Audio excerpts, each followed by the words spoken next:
Microscopic Milton is very small indeed.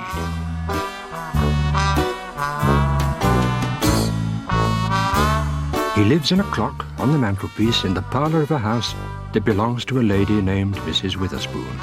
No one knows he's there, apart from Milton's friend Douglas, who spends most of his time asleep in front of the fire, and of course, you.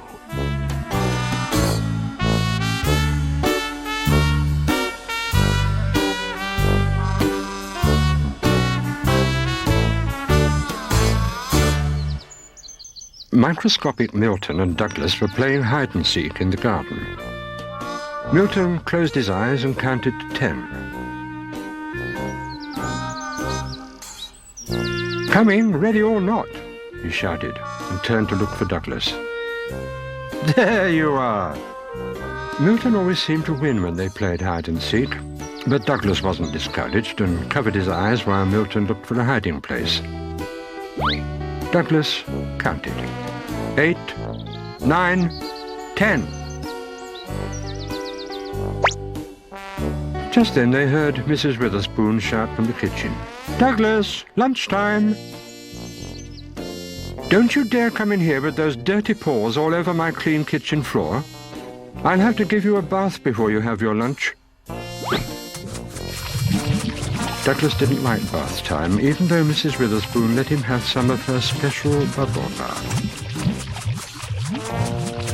Before long, Douglas was as clean as a new pin. Mrs. Witherspoon went to find a fresh towel. "Wow, just look at all those bubbles," he said, and jumped up onto a bar of soap to get a better view. Unfortunately, the soap was wet. Milton fell into the bath with a tiny splash. Douglas couldn't find Milton anywhere. "I'm up here!" Douglas looked up to see Milton floating towards the ceiling inside one of the bubbles. Just then Mrs. Witherspoon came back and began to dry Douglas. "Woof," he said. "What on earth are you barking at a bubble for, you silly dog?" Mrs. Witherspoon opened the window to let the steam out and then went downstairs. Before Douglas could reach him, Milton had floated out of the open window. "This is great fun," thought Milton. "Oh, dear," thought Douglas, and he ran downstairs, past Mrs. Witherspoon. "Now don't you get yourself dirty again," she shouted. Douglas raced across the garden and with a mighty bound jumped over the fence and straight into a muddy puddle. Milton saw some workmen pouring wet cement onto the road from a big cement mixer. Unfortunately, Douglas was looking up at the bubble and didn't see the workmen. "I can see everything from this bubble," thought Milton. "Even Douglas looks tiny from up here."